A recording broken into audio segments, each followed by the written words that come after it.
The Learjet Liberals, the world's workerati, flew into Glasgow, Scotland to plot against gasoline, goshawks, birdies, and you, the average Joe. The annual conference of the party, COP26, as well as Joe Biden's plans for legislating renewable technologies into existence, demand the following reminders.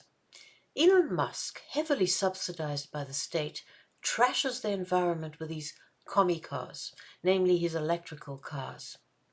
These discharge into the environment lead, cadmium, and nickel, the byproducts of batteries.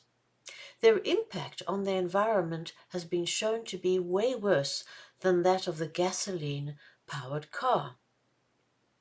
The most important lesson in environmentalism, which seems to be beyond the low IQ left's comprehension abilities, is this. The more efficient the source of the energy, the less waste and pollution are involved in its conversion into energy. Think of the totality of the production process. The fewer resources used in bringing a fuel to market, the cleaner and cheaper is the process, which is why gasoline is a glorious resource. Drilling for oil is the second most efficient, cheapest, and hence cleanest source of energy. It requires only a narrow hole in the earth and is extracted as a highly concentrated form of energy.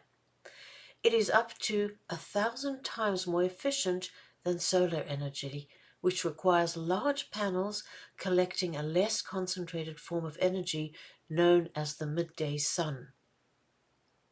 But even solar power is roughly 10 times more efficient as biomass-derived fuels like ethanol, useless.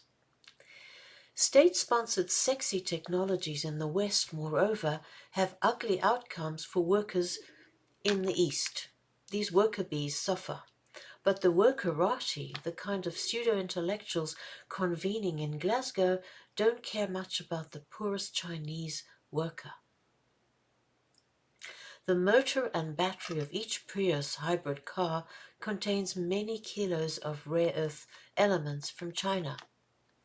Green campaigners love wind turbines, but the permanent magnets used to manufacture a turbine contain some 2 tons of rare earth. Do you get it? Mining for rare earth metals is a filthy undertaking.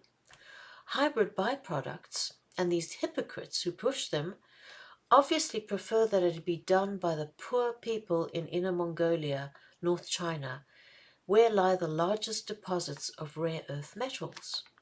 And the Prius is packed with these toxins.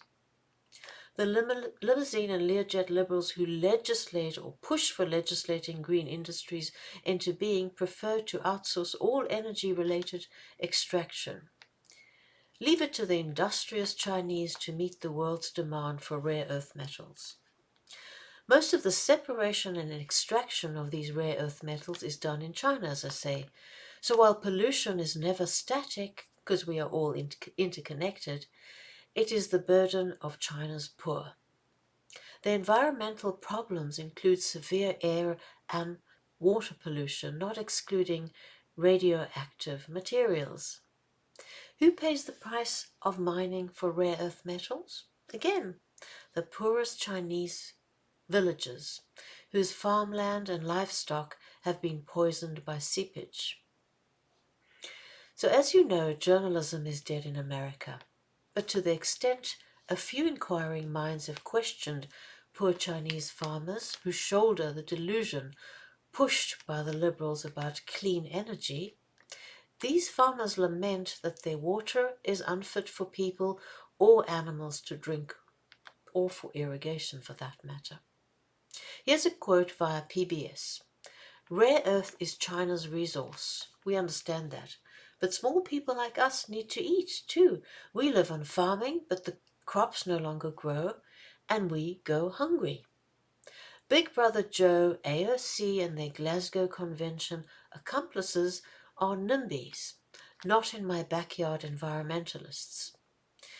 They centrally plan these screwy, skewed production lines, and in the process they imperil real livelihoods and replace sustainable industries.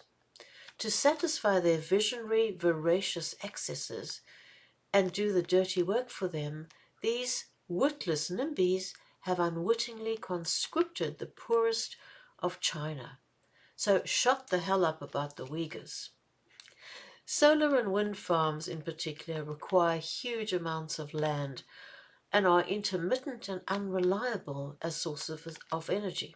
There ain't no electricity when there ain't no sunshine, right?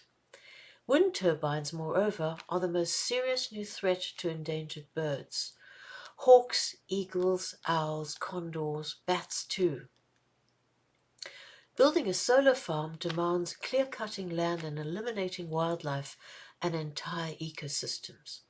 In order to produce significant amounts of electricity from such weak, unreliable energy flows, massive amounts of land needs to be cleared and rendered barren. Instead of relying on glorious, clean gasoline, the gaseous President Joe Brandon prefers to clear-cut land to make way for that apex predator, the wind turbine, killer en masse of birdies. My next point is subtle and requires once again some intelligence, which progressives seem to be mostly without. The biggest hoax in the gimmick car racket has to do with the source of energy. Whether a vehicle is propelled by hydrogen-powered fuel cells or electricity, both electricity and hydrogen don't magically materialize in the car. They must be first generated. You plug the stupid thing in. Whether it is coal, natural gas, nuclear, or hydroelectric dam, these commie cars are only as good as and as clean as the original source of energy that generates the juice that powers them.